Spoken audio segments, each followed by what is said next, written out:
3월 8일 오늘은 사순절 두 번째 주일입니다. 지금 이 시간 인터넷과 모바일을 통하여 교회 홈페이지와 유튜브에서 온라인 예배를 실황으로 드리는 모두 대사 신앙가족들에게 하나님의 평안, 주님의 평화, 특별히 생명이신 주님의 손길이 이 한 주간 함께 하시기를 바랍니다. 한 주 한 주 살아가는 것에 점점 더 낯설고 어색하기만 합니다. 일상이 너무도 많이 바뀌었습니다. 늘 익숙했던 것들이 특별하게 아득히 멀게만 느껴지는 요즘입니다. 특히 신앙가족들과 함께 이곳 예배당에 함께 모여 예배와 기도를 드리고 나눔과 친교 교제를 이어갔던 시간들이 참으로 얼마나 소중하고 귀한 것이었는가를 생각합니다. 주중에 몇 분들께서는 지난주일 가정처소에서 인터넷으로 예배를 드릴 때 많은 눈물을 흘렸다는 이야기를 들으며 참 가슴이 먹먹해짐을 갖게 됩니다.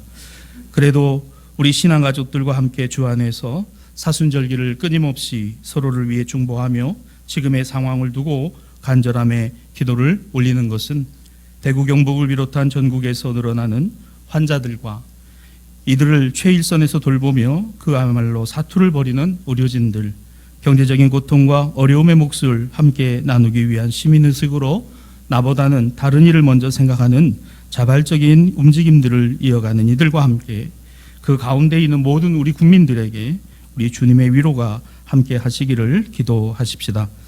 지금의 상황은 이 시대에 우리들이 전혀 살아보지 않은 시대와 환경이라 할 수 있겠습니다. 전혀 예상하지 못한 일들로 일상은 불안해졌고 어느 것 하나 예측 가능한 것이 없게 되었습니다. 때문에 모두들 우왕좌왕할 수밖에 없는 것이지요. 여기에 원망과 불평이 자리 잡고 거짓과 불신이 이것을 확산하고 있는 시대이기도 합니다. 누가 이런 상황을 예상했을까요? 누가 이런 일에 대비를 하고 있었겠습니까? 이 사태가 진정되고 모두가 안정을 찾아 원래 일상으로 돌아가는 것이야말로 가장 시급한 중요한 일일 것입니다. 그러나 이 다음에도 이와 같이 우리가 생각하지 못한 일들이 일어날 것이고 그와 같은 상황에 처할 때 우리는 또다시 불안해하고 염려할 수밖에 없을 것입니다. 이처럼 우리 인생은 불완전한 삶을 살아가는 것이라 할 수 있습니다. 어느 것에서도 어떤 것에서도 장담할 수 있는 것은 없지요. 그래서 인생은 살아보고 회고하는 것이 아니라 살아가며 만들어가는 것이라고 할 수 있습니다. 여기에 우리의 신앙과 믿음이 있습니다. 가보지 않은 길을 그러나 가야만 하는 것이 인생이라고 그리고 그리스도인의 삶이라고 할 수 있는 것입니다. 오늘 예배 시작 본문인 시편 121편은 성전을 향하여 올라가는 순례자의 노래입니다. 바벨론에 포로로 잡혀 간 지 70년 마침내 하나님의 은혜로 이 백성들이 돌아오게 되었습니다. 예루살렘 성전이 있던 자리 고향 땅으로 돌아오는 여정이었습니다. 이 기쁨과 감격도 잠시 그 돌아오는 길은 험난하기 짝이 없었습니다. 티그리스 유프라데스 강을 건너야 했고 메바른 광야와 거친 사막을 지나야 하는 길이었습니다. 이들 중에는 노인과 여인들과 어린 자녀들이 상당수 포함되어 있었습니다. 가장 암담하고 힘들었던 순간은 70년의 바벨론의 포로 생활만이 아니라 이제 다시 예루살렘으로 돌아가는 이 귀한의 여정이기도 했습니다. 저들은 노래합니다. 두려움과 불안을 그리고 걱정과 염려 가운데 지난날 우리의 선조들과 함께 해주셨던 하나님, 그 하나님을 바라보고 이 고난의 시기를 극복하고 예루살렘을 향하여 걸음을 한 걸음 한 걸음 옮겨간 것이죠. 그러면 노래했습니다. 그리고 이렇게 기도했습니다. 내가 산을 향하여 눈을 들리라. 나의 도움이 어디서 올까? 아무리 힘들고 어려워도 지난 70년간 포로로 종살이한 바벨론, 그러나 예루살렘을 향하여 가는 길이 험하고 힘겨울지라도 우리는 다시는 그 바벨론은 돌아보지 않겠다. 그 바벨론을 쳐다보지는 않겠다. 내가 가고 있는 내 인생의 내 삶의 방향, 그 목적지는 예루살렘이요, 시온산이요, 그 산에 계신 하나님을 바라볼 뿐이다라는 고백인 것이죠. 예루살렘 성전이 있던 시온상을 향하여 눈을 들겠다라고 하는 오늘 이 기도와 노래는 성전으로 올라갈 때마다 불렀던 노래라고 되어 있습니다. 무슨 일이 있어도, 어떤 상황 가운데 있어도 주님을 바라보리라. 거룩한 다짐과 결단인 것이죠. 제1독서 구약성서 창세기 12장 1절 이하는 이 백성들의 선조라 일컬어지는 아브라함을 보여줍니다. 그는 우리 신앙과 믿음의 본이 된 믿음의 조상이라 불리워진 사람입니다. 그는 본래 메소포타미아 갈대아 우루 지역에 터 잡고 살았던 사람이죠.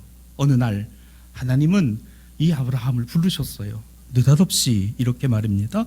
너는 너의 고향과 친척과 그리고 아버지의 집을 떠나 내가 네게 보여줄 땅으로 가라.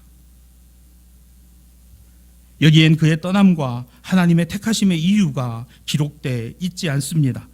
그러나 그는 하나님의 약속을 믿고 그 길을 떠났습니다. 그런데 말입니다. 우리가 성경을 통해 생각해 보면 아브라함이 가는 이 길은요, 가보지 않은 길입니다. 가본 적이 없어요. 그러나 이 가야 할 길을 두고는 두려움이 있었으나, 그러나 그런 두려움 가운데에서 아브라함은 이 길을 갔다는 거예요. 나이도 많았습니다. 가나안에 도착했을 때는 어린여 그의 나이가 75이 되었습니다. 자식도 없었습니다. 그래, 우리의 때와 우리의 시기, 우리의 뜻대로 되어지는 것이 아니라는 것을 우리는 살아가며 많이 경험합니다. 우리 인생이 그렇잖아요. 안 되는 건 안 되는 거고 아닌 건 아닌 거더라고요. 그런 그에게 하나님이 찾아오셨어요. 마침내 길을 떠나도록 그를 떠밀으셨습니다. 조건은 아무것도 없었어요. 그저 하나님의 약속 주신 것이고 그 약속을 믿고 간 것뿐입니다. 단순합니다. 아브라함은 그 약속을 믿은 채 길을 떠났다고 성경은 기록합니다. 아마도 그에게는 지금 길을 떠난다는 것이 자칫 모든 것을 잃어버릴 수 있는 모험이었습니다. 하나님의 약속 말고는 무언가 확신할 수 있을 만한 것은, 자신의 눈에 보이는 것은 아무것도 없었어요. 자식이라도 있었으면, 그래도 나와 함께하는 사람이라도 있었으면, 조카로 외에는 없었잖아요. 오늘 그는 그렇게 떠나갔어요. 잃게 될지 얻게 될지, 성취될지 헛된 망상일지, 복이 될는지 화가 될는지, 모든 것이 다 사라질는지, 오늘 내 인생 앞에 어떤 일이 펼쳐질 것인지 알 수 있는 것은 아무것도 없었습니다. 불안합니다. 보통 이럴 때 사람은 염려합니다. 걱정이 찾아옵니다. 두려움이 찾아옵니다. 그러나 동시에 성경은 우리에게 이렇게 말씀합니다. 믿음이 바로 거기에 있다는 거예요. 사랑하는 우리 신앙가족 여러분, 두려움이 있는 것에, 염려와 걱정과 불안과 근심이 있는 곳에 믿음이 또한 있다는 것입니다. 길을 나서는 이의 발목을 주저앉게 만드는 두려움에도 불구하고 아브라함은 그 길을 어떻게 갈 수 있었을까요? 가나안까지 어느 것 하나 확실한 것 없는 불확실성의 연속이라도 오직 하나님의 약속 하나만을 붙든 믿음이었다는 것입니다. 그의 인생이 그러했어요. 그가 하나님 앞에 가는 그 순간까지 아브라함은 그렇게 살아냈습니다. 때문에 시편의 121편에 나오는 바벨론에서 예루살렘까지 걸음을 옮겼던 이 아브라함의 후손들은 저들의 믿음의 조상 아브라함과 같은 마음과 심정이었을 것입니다. 이와 같이 우리들이 꼭 기억해야 될 것이 있어요. 두렵기 때문에 못 믿나요? 두렵기 때문에 우리 믿음이 약해졌습니까? 걱정과 근심과 불안 때문에 우리의 신앙과 믿음이 연약해지던가요? 아닙니다. 두렵기 때문에 못 믿는 것이 아니라 믿기 때문에 두려움을 이길 수 있는 것입니다. 바로 지금 말입니다. 두려움은 언제나 지금까지 경험해보지 못한 하나님만이 이루실 수 있는 낯설음이죠. 이 낯설음이 익숙함이 될 때 한 번도 가보지 않은 길, 그러나 가야 할 길에서 우리는 믿음을 생각하는 것입니다. 오늘 로마서 4장 이하의 말씀 제2독서에서 사도 바울은 이런 아브라함을 두고 민족의 조상이며 하나님과 동행한 사람들의 선조요, 우리 모두에 대한 예표라고 말합니다. 결코 아브라함 자신의 공로, 능력 아닙니다. 오직 하나님의 은혜와 은총에 응답한 믿음이라고 기록합니다. 로마서 4장 17절, 그가 믿은 바 하나님은 죽은 자를 살리시며 없는 것을 있는 것으로 부르시는 이시니라. 바울이 오늘 믿는 믿음이 그들의 선조 아브라함이 가졌던 믿음과 동일하다는 것이에요. 같은 믿음이라는 것입니다. 민족의 조상으로 세운 이 아브라함은 뭘 했어요? 그가 믿은 바 하나님은, 그가 하나님을 이렇게 믿었습니다.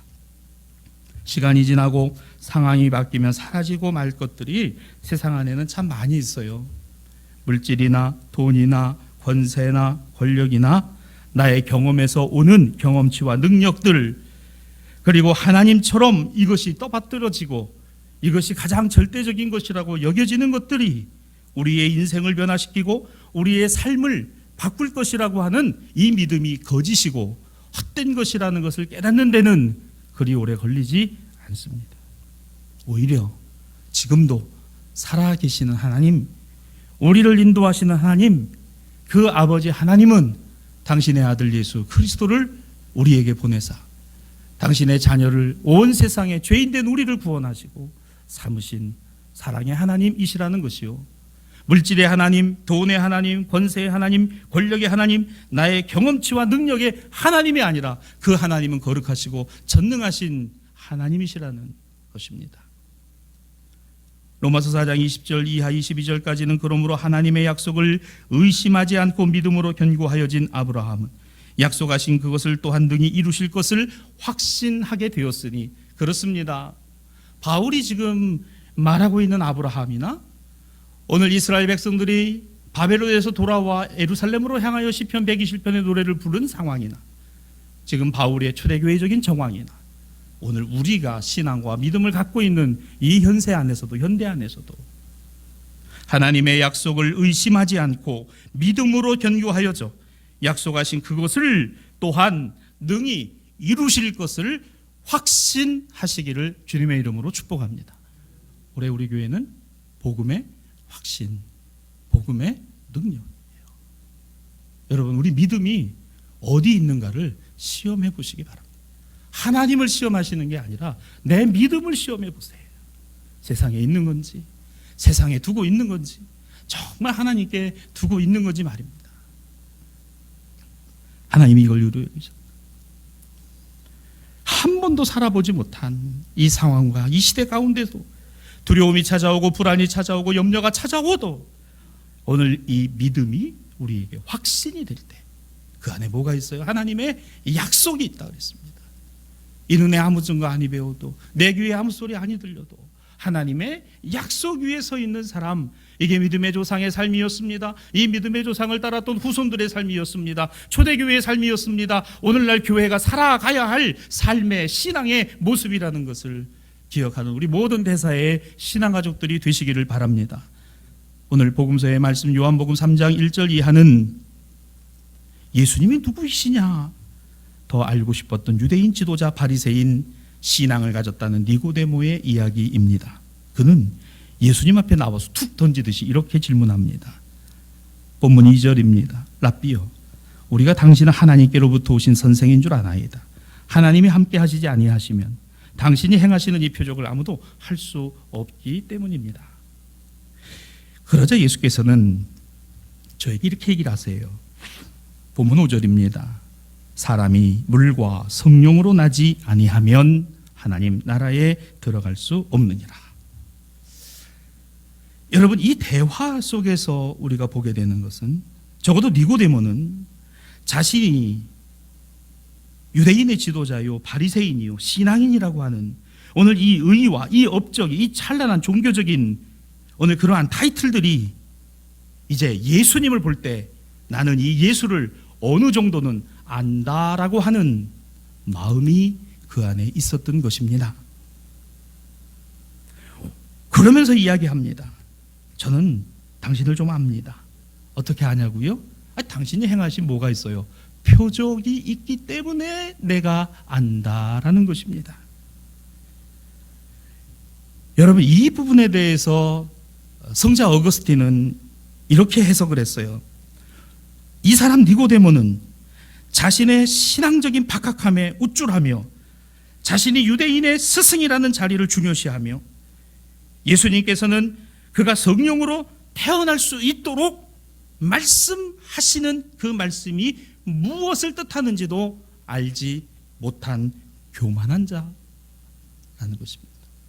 예수님께서 오늘 너에게 물과 성령으로 나야 한다라는 이 거듭남의 말씀은 너의 그 신앙적인 지식, 너의 그 신앙적인 경험들, 그러한 것 가지고 안다라고 말하는 그것을 끌어내리시려는 주님의 말씀이라는 것입니다. 여러분, 오늘날 교회와 그리스도인들이 혹이라도 만에 하나라도 예수님을 니고데모처럼 알지는 않을까요? 그렇지 않을까? 우리가 이루었다고 믿고 있는 그것들이 소위 교회의 부흥, 교회의 업적, 성과, 오늘 이것을 표적이라고 말하는 것에서 정작 예수 그리스도는 사라지고 예수 그리스도는 없어지고 오늘 우리의 의만이 남고 예수님을 안다라고 말하면서 정작 교회가 그리스도인이 예수님을 모르는 것 아닐까? 이 말씀이 뼈아프게 다가옵니다. 물과 성령으로 나지 아니하면 너 거듭나지 아니하면 하나님 나라가 너하고 무슨 상관이냐? 우리는 교만하지 않았을까?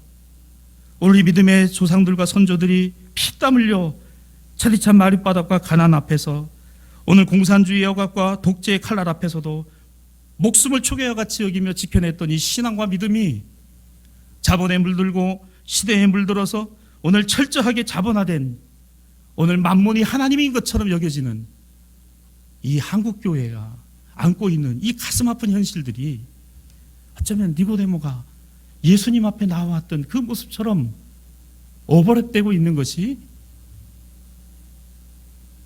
현실이 아닐까. 새로 태어난 사람만이, 거듭난 사람만이 예수가 누구이신가를 정말 알 수 있는 것입니다. 거듭남은 어떻게 와요? 하나님으로부터 주어진다 그랬습니다. 하늘로부터 부어진다고 했습니다. 하나님의 방법과 능력으로만 되는 것입니다. 사랑하는 여러분, 구원은 하나님의 전능하신 능력이에요. 우리를 하나님의 자녀로 삼으신 것은 그 누가 아니라, 그 어떤 것이 아니라 하나님의 전지전능하신 사랑과 은혜, 은총 때문인 줄로 믿습니다. 이건 절대로 변할 수 없어요. 예수를 그리스도로 믿는 것입니다. 표적이라고요? 아니에요. 표적 신앙은요, 더더욱 아닙니다. 표적이 왜 신앙이 되어야 합니까? 예수님이 그리스도이신 그 하나님의 아들이신 예수님만이 우리의 신앙과 믿음이어야지 어떻게 표적이 신앙이 되고 표적 신앙이라는 말이 나오는가? 니고데모처럼 말입니다. 믿는 사람이 되는 것입니다. 말씀만을 따라 사는 사람이 되라는 것입니다. 이게 거듭남입니다. 오늘 우리가 처한 상황은 국가 안에 교회와 시민으로서 그리스도인들에게 낯설음을 향한 길을 떠나도록 내몰고 있습니다. 어찌 될지 모릅니다. 우리 힘으로는 내일을 바꿀 수가 없습니다. 그러나 하나님으로부터 오는 힘과 능력은 우리를 그러한 세상 가운데 두시고 낯설음과 두려움, 걱정과 근심이 팽배한 이 땅에서 함께 보듬고 가게 하심이 아닐까요? 우리 구원은 세상을 구원하시는 하나님의 사랑 안에 있는 것이니 이 사랑을 알고 먼저 깨닫고 믿고 살아가는 우리들이 또한 그렇게 살아가야 한다라고 다시금 다짐하고 결단하는 것이 아닐까 하는 것입니다. 이렇게 살아가라는 이사야 1자 16절 이하 18절에 보면 선행을 배우며 정의를 구하며 학대받는 자를 도와주며 고아를 위해 신원하며 과부를 위해 변호하라. 너희 죄가 주홍 같을지라도 눈과 같이 희어질 것이요 진홍같이 붉을지라도 양털같이 희게 되리라. 오늘 이 하나님의 구원과 은혜와 은총은 오늘 이 앞에 나와 있는 우리의 삶의 모습 안에서도 투영되고 있다는 것입니다. 사랑하는 대사의 신앙가족 여러분, 이거 하나만은 기억하십시다. 우리 교회와 성도, 한국 교회와 성도들을 지금 세상은 보고 있습니다. 주시하고 있습니다. 우리는 지금 이 시험대 위에 올라 있고 세상은 우리를 주시하고 있다는 것입니다. 마스크 대란이라고 할 만한 상황이 벌어지고 있습니다. 이번 코로나19 사태 초기부터 불거진 이 문제는 아직까지 진행 중입니다. 거의 대부분의 사람들이 그 사람에 분노하고 정부를 원망, 성토합니다. 이유 있어요. 매일같이 오늘은 구할 수 있으려나 나가서 줄을 서야 하는 현실에 매일같이 마스크 한 장을 구하지 못하고 돌아오는 국민들이 대부분입니다. 그렇습니다. 지금 이 정부가 이 마스크 문제를 안일하게 여기고 현장에서 국민들이 겪고 있는 현실을 전혀 몰랐다는 것은 의심의 여지가 없습니다. 사태가 걷잡을 수 없이 확산되고 나서야 급기야 정부가 나서 수요와 공급을 제한하고 국가 통제에 두는 조치를 단행하기에 이르렀어요. 좀 늦은 감이 있습니다. 한번 일기 시작한 국민적인 불안감과 두려움은 오히려 정부가 사태를 키운 것이 아닌가 하는 우려를 낳고 있습니다. 자, 그런데 오늘 우리 사회 안에서 소위 이 정권에 대하여 자유시장 경제를 부정하는 좌파라고 줄기차게 주장하는 분들, 지금 그들은 오히려 무슨 이야기를 하고 있는가 하면 국가가 제대로 통제하고 있지 않았기 때문에 일어난 일이다라고 말합니다. 오늘 이 진단과 내용이 맞다 하더라도 원칙이 틀렸어요. 무슨 말입니까? 연일 마스크의 수요 공급 문제만을 부각시키면서 그들의 주장하는 자유시장 경제의 원칙은 헌신짝같이 버린 얘기입니다. 여러분, 자유시장 경제가 뭐예요? 국가의 간섭이 없는 것입니다.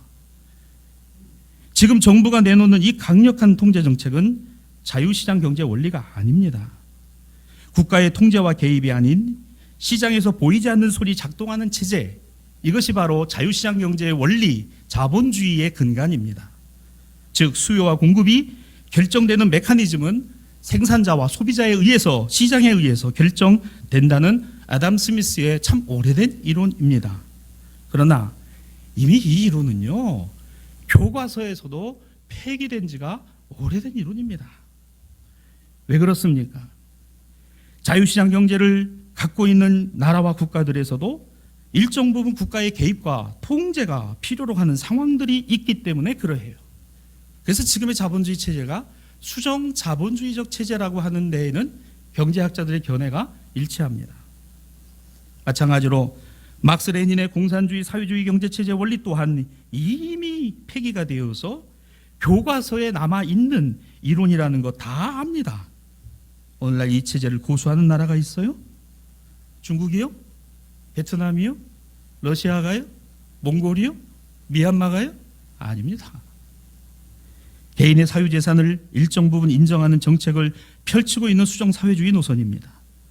이것이 오늘 우리가 살아가는 세상의 모습이에요.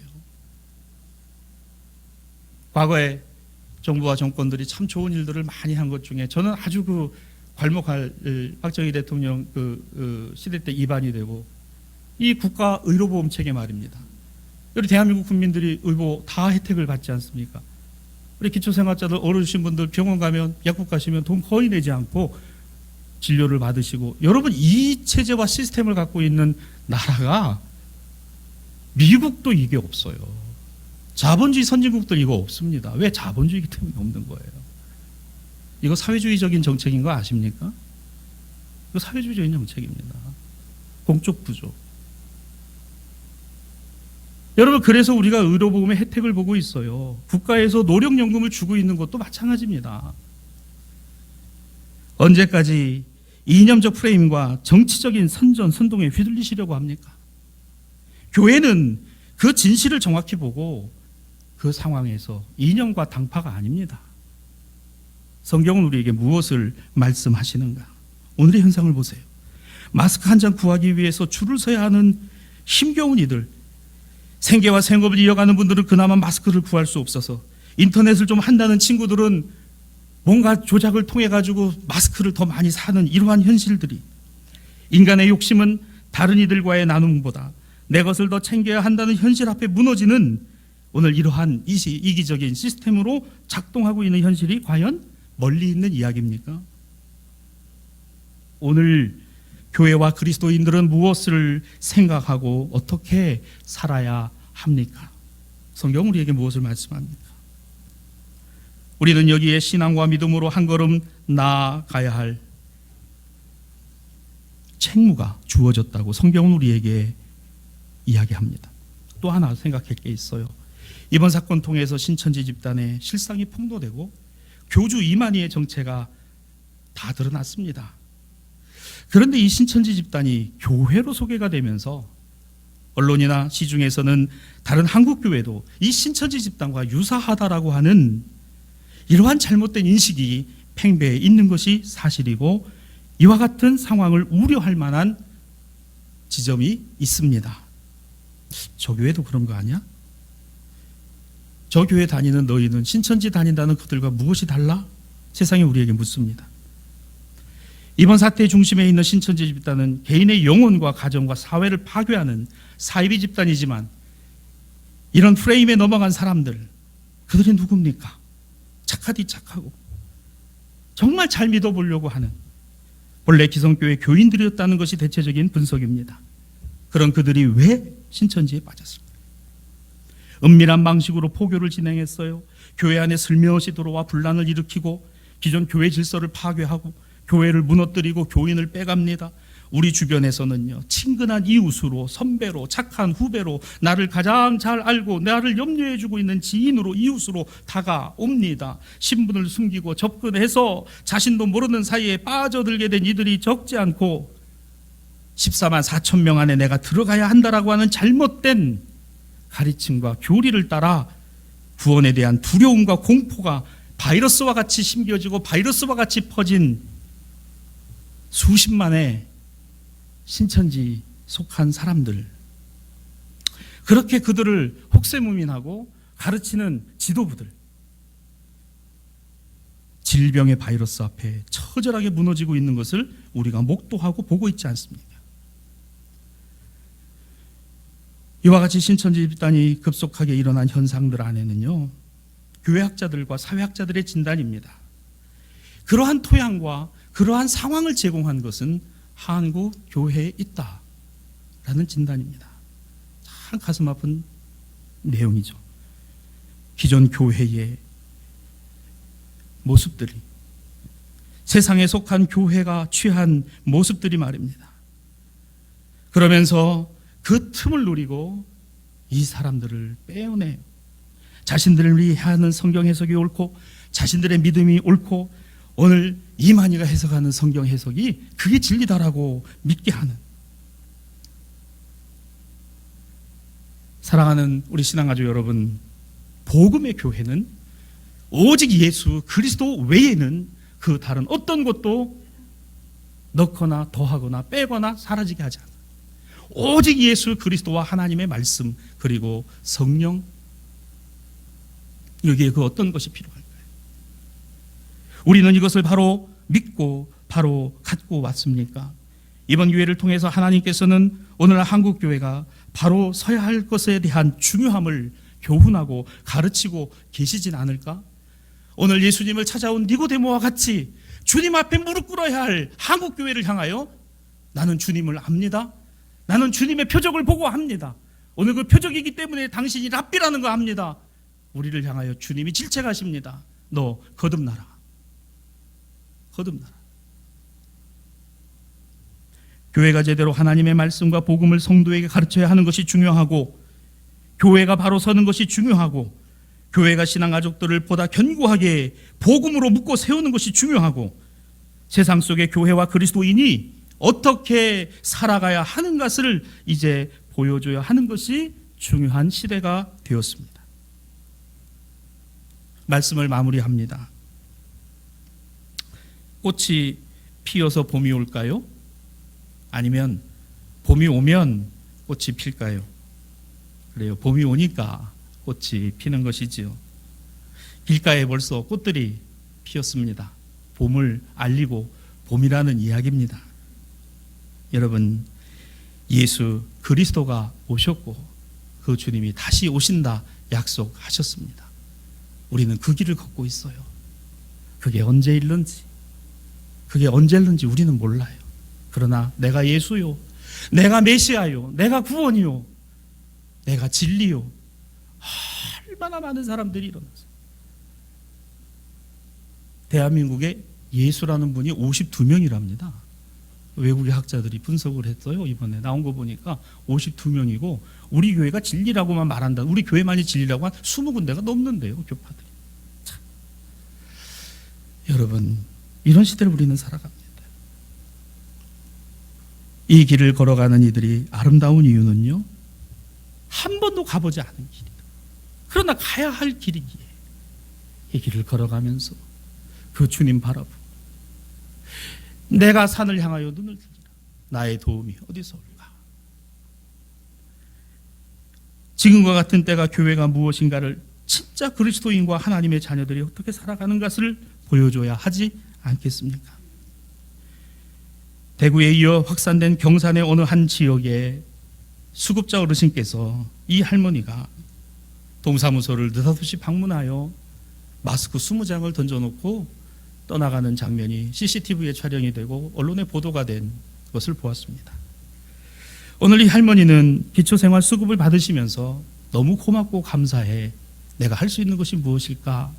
자신이 아끼고 모아두었던 그 천을 끄집어내서 그것을 재단을 하고 면으로 마스크를 20개를 만들었어요.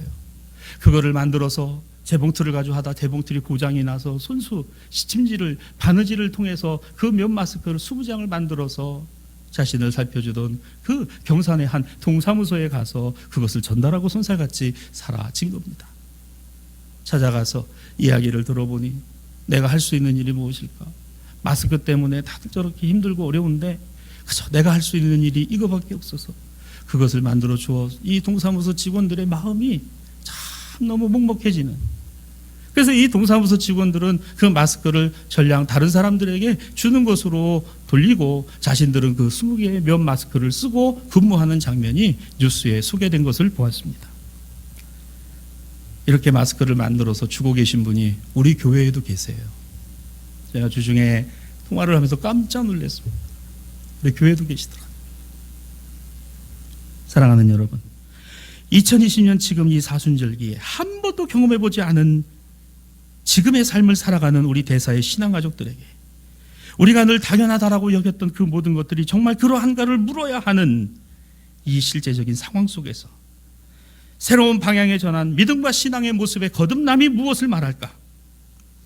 한 번도 가보지 않은 이 길을 지금 가야 하는 상황에 있지만 모두가 두려워하고 절망하고 낙심하지만 우리는 이걸 가졌잖아요. 이 신앙과 믿음 말입니다.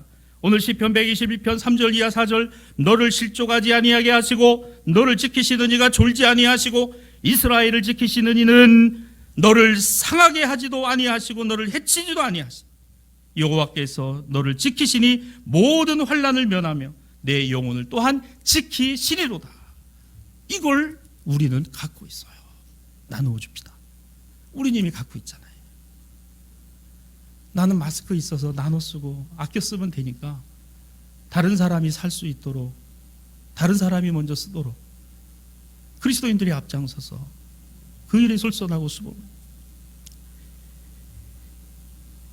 오늘 우리에게 그리스도는 누구이신가를 끊임없이 물어야 한다고 했습니다. 그렇다면 세상 안의 교회와 그리스도인과 성도는 누구인가를 우리는 답을 써야 합니다. 한 번도 가보지 않은 길, 그러나 갈 수밖에 없는 이 길에서 모든 일상이 혼란스럽고 어떻게 진행될는지 우리는 감히 예단할 수 없으나 이 어렵고 힘든 상황 가운데 넋을 잃고 내일을 기약할 수 못하는 수많은 국민들을 바라보면서 우리가 다시 질문하고 또 질문하며 답을 구하는 교회와 그리스도인들, 얼마 안 되는 수입마저 끊겨서 고통받고 내일을 기약하지 못하는 사람들에게 삶의 용기와 희망을 줄 수 있는 방법이 무엇일까를 우리가 또한 믿고 내가 고백하는, 우리의 모든 사정과 형편을 하시는 그 하나님의 은혜로, 그리고 우리는 이 길을 걸어갈 것이고 그 주님과 함께 이 길을 헤쳐 나갈 것입니다. 이와 같은 대사의 신앙가족 모두에게 이 한 주간 동안 이 은혜와 이 은총이 가득하시기를 우리 주 예수 그리스도의 이름으로 축복합니다.